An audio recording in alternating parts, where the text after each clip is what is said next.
వాగర్థావివ సంపృక్తు వాగర్థ ప్రతిపత్తయే జగతః పితరౌ వందే పార్వతీ పరమేశ్వరౌ. నిధయే సర్వవిద్యానాం విశసే భవరోగిణాం గురువే సర్వలోకానాం దక్షిణామూర్తయే నమః. సుప్రభాతం ఛానల్ ప్రేక్షకులందరికీ నమస్కారం. వారఫలం కార్యక్రమానికి స్వాగతం. 2024 జూన్ మాసంలో ద్వాదశ రాశుల వారికి గోచార రీత్యా మాస ఫలితాలు. 12 రాశుల్లో ముందుగా మేషరాశి వారు. ఈ మేషరాశి వారికి ఈ జూన్ మాసంలో పంచమాధిపతి అయినటువంటి రవి భగవానుడు జూన్ 14వ తారీఖు తర్వాత మిథున రాశిలోనికి అనగా తృతీయ భావంలోనికి ప్రవేశించడం వల్ల అధికారుల యొక్క సహకారము, ప్రభుత్వం నుంచి సహకారము, ఆలోచనలు కార్యరూపం దాల్చడము, సంతోషకర పరిస్థితులను ఎదుర్కొనే వాతావరణం, అలాంటి శుభ ఫలితాలు వచ్చి రావడానికి అవకాశం ఉంటుంది.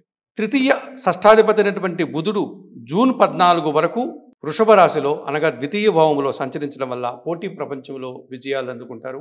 ఆర్థికపరమైనటువంటి విషయాలు సానుకూలంగా ఉంటాయి. బ్యాంకు లావాదేవీలు కూడా అనుకూలంగా ఉంటాయి. సొంత వ్యాపారం చేసుకునే వారికి అభివృద్ధి పదవిలో ముందుకు వెళ్ళడానికి అవకాశం ఉంటుంది. భాగ్య వ్యయాధిపతి అయినటువంటి గురువు ఈ నెలంతా కూడా ద్వితీయ భావంలో వృషభ రాశిలో సంచరించడం వల్ల ఈ మేషరాశి వారికి అది ద్వితీయ భావం కావడం వల్ల వీరి యొక్క మాటలకు విలువ పెరుగుతుంది. స్థిరాస్తుల నుంచి ఆదాయం పెంచుకోగలుగుతారు.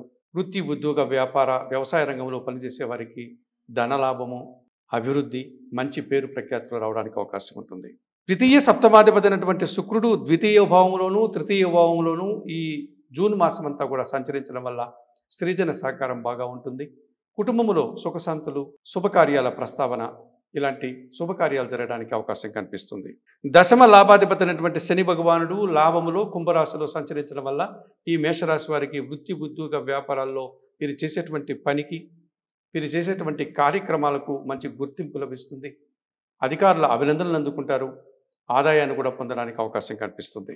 షష్టమ భావంలో ఎప్పటి నుంచో కన్యారాశిలో కేతు సంచారం కొనసాగుతుంది. మేషరాశి వారికి ఈ జూన్ మాసంలో కూడా ఆయన అలాగే సంచరించడం వల్ల ఈ కేతువు 6వ భావంలో సంచరించడం వల్ల రుణ, రోగ, శత్రు విముక్తి లభించడానికి అవకాశం కనిపిస్తుంది.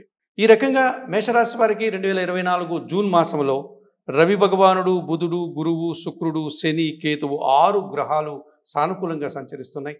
సానుకూల ఫలితాలని, శుభ ఫలితాలని, లాభాలని అందించే వాతావరణం కనిపిస్తుంది.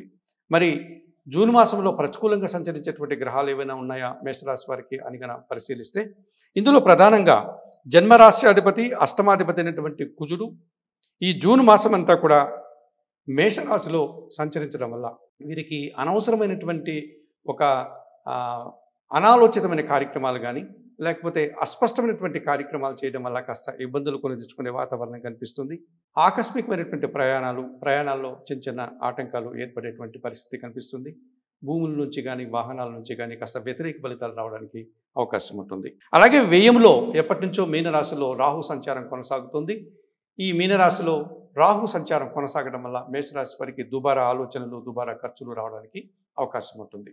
అన్ని గ్రహాలు సానుకూలంగా సంచరించినప్పటికీ ఒక కుజగ్రహము, రాహుగ్రహం మాత్రం కాస్త ప్రతికూల ఫలితాలను ఇచ్చేటువంటి వాతావరణం మేషరాశి వారికి ఉంది కనుక తప్పనిసరిగా 2024 జూన్ మాసంలో ఈ మేషరాశి వారు జన్మరాశులు సంచరించేటువంటి కుజుని యొక్క దోషం నుంచి బయటపడడానికి సుబ్రహ్మణ్య స్వామికి పూజలు నిర్వర్తించుకోవడం, మంగళవారం రోజు మన కుటుంబంలో పనిచేసే పని వారికి కానీ పేద బ్రాహ్మణులకు కానీ 1 కేజీ కందిపప్పు దానం చేయడం వల్ల ప్రశాంతంగా ఉండగలుగుతారు. అలాగే వ్యయములో సంచరించేటువంటి రాహు దోషం నుంచి బయటపడడానికి ఈ మేషరాశి వారు కనకదుర్గాదేవి ఆలయానికి వెళ్ళి అమ్మవారికి ఎర్రటి పూలమాలను సమర్పించి కుంకుమార్చన లాంటి పూజాది కార్యక్రమాలు నిర్వర్తించుకోండి. మీకు వీలైనప్పుడల్లా శ్రీదేవి ఖడ్గమాల స్తోత్రం నిత్యం కానీ మీకు అవకాశం ఉన్నప్పుడు కానీ చదువుకోవడం వల్ల కూడా ప్రశాంతంగా ఉండగలుగుతారు. ఈ 2024 జూన్ మాసంలో మేషరాశి వారు ముఖ్యంగా సుప్రభాతం ఛానల్ ప్రేక్షకున్నటువంటి మేషరాశి వారు చెప్పిన విషయాలన్నీ స్వీకరిస్తూ పరిహారాలు పాటిస్తూ ఆయురారోగ్యాలతో ఆర్థికాభివృద్ధిని పొందాలని మనస్ఫూర్తిగా కోరుకుంటూ సర్వే జనా సుఖినో భవంతు. నమస్కారం.